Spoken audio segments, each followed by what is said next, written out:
పశ్చిమ బెంగాల్ రాజకీయాలు రసవత్తరంగా మారాయి. టీఎంసీలోని 20 మంది లోక్సభ ఎంపీలు రెబల్స్ గా మారారు. ఆదివారం లోక్సభ స్పీకర్ ఓం బిర్లాను కలిసి తాము నేషనలిస్ట్ సిటిజన్స్ పార్టీ ఆఫ్ ఇండియాలో విలీనం అవుతున్నట్లు ప్రకటించారు. ప్రధాని నరేంద్ర మోదీ నాయకత్వంలోని పని చేస్తామని స్పష్టం చేశారు. ఈ పరిణామం బెంగాల్ రాజకీయాలను ఒక్కసారిగా వేడెక్కించింది.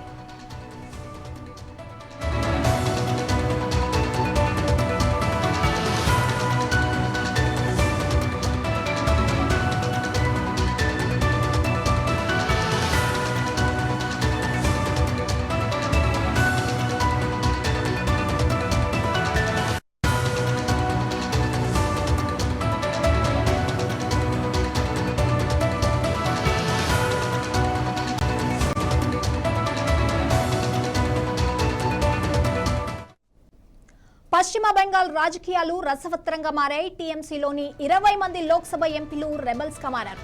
ఆదివారం లోక్సభ స్పీకర్ ఓం బిర్లాను కలిసి తాము నేషనలిస్ట్ సిటిజన్స్ పార్టీ ఆఫ్ ఇండియాలో విలీనమవుతున్నట్లు ప్రకటించారు.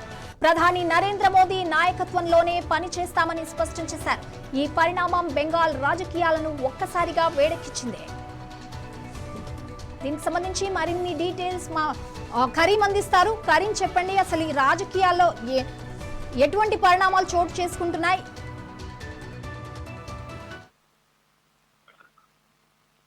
ఇప్పుడు మనం చూస్తే ఇటీవల జరిగిన అసెంబ్లీ ఎన్నికలు తమిళనాడు అండ్ వెస్ట్ బెంగాల్, అంటే ఇప్పుడు పశ్చిమ బెంగాల్ అంటున్నాము, ఈ వెస్ట్ బెంగాల్ రాజకీయాల్ని సంపూర్ణంగా మార్చేశారు.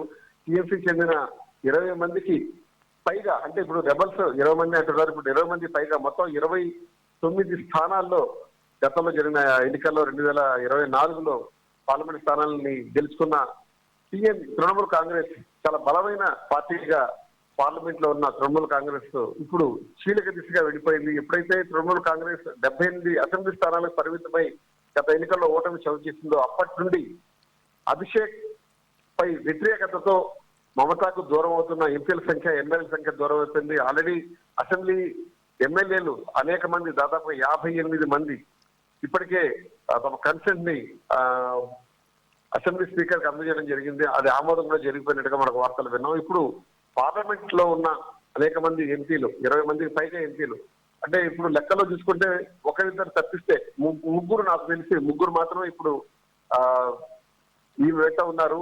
ఒక స్థానం నుంచి ఆమె ఖాళీ చేయించి ఆమె 29 మంది మహాసైన్యంతో అక్కడ పార్లమెంట్ లో బలమైన ప్రతిపక్ష స్థానంలో కూర్చొని ఇండియా కూటమిని సపోర్ట్ చేద్దాం అనుకున్న ఆశల్ని అడియాసలు చేస్తూ,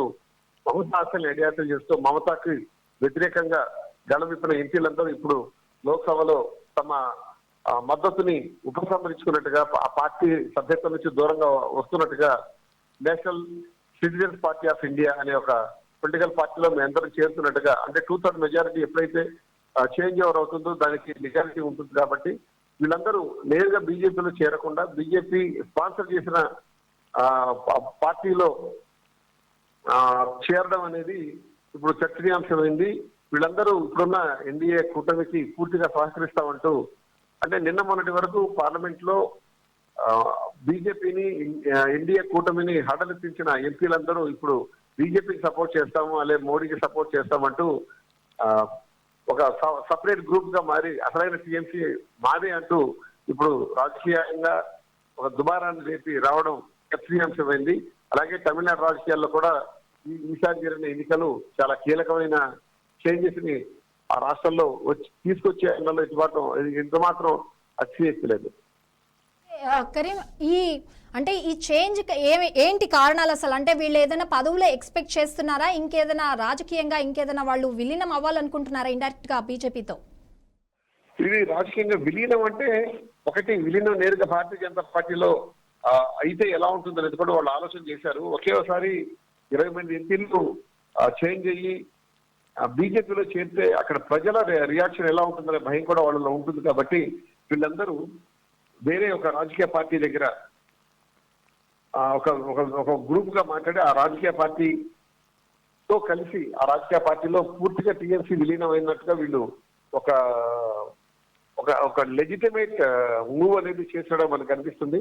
ఎందుకు వీళ్ళు తిరుగుబాటు తీసుకొచ్చారన్న అంశాన్ని ఒకసారి మనం ఆలోచిస్తే, ఈ తిరుగుబాటు చేయకపోతే ఇప్పుడు ఉన్న ఎంపీలు, ఎమ్మెల్యేలపై ఎటువంటి ఈడీలు అలాగే ఐటీ కేసెస్ బనాయింపబడతాయనే భయం వీళ్ళలో ఉంది. ఆ భయాన్ని వాళ్ళు క్రియేట్ చేయగలిగారు.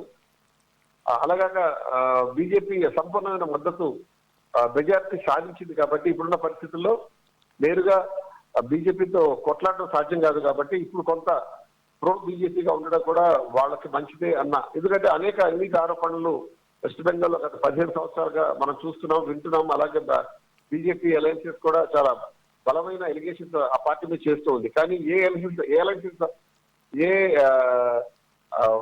ఆరోపణకు సంబంధించి ఎవరిని అరెస్ట్ చేస్తారా, ఎవరిపై కేసులు విధిస్తారా, ఎవరింటిపై ఈడీ దాడి చేస్తుందనే భయం కూడా ఇప్పుడు ప్రతి వాళ్ళలో ఉంది. ఎందుకంటే ప్రతి వాళ్ళు డైరెక్ట్లీ ఆర్ ఇండైరెక్ట్లీ ఒక్కొక్క అంశానికి సంబంధించి ఇన్వాల్వ్ అయి ఉంటారు అన్న డౌట్ ఉంది. కాబట్టి ఎప్పుడు ఎక్కడ తీగలంటే దొంగత కదులుతుందన్న భయం వీళ్ళలో ఉన్నట్టుగా రాజకీయ వర్గాలు భావిస్తున్నాయి.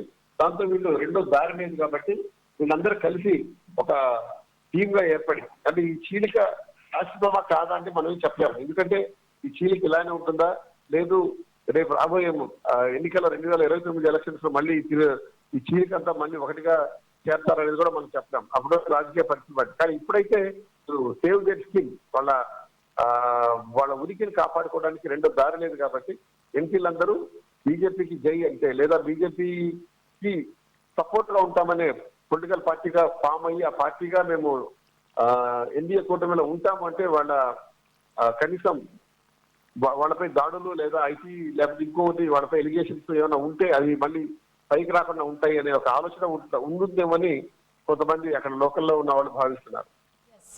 Thank you Karim.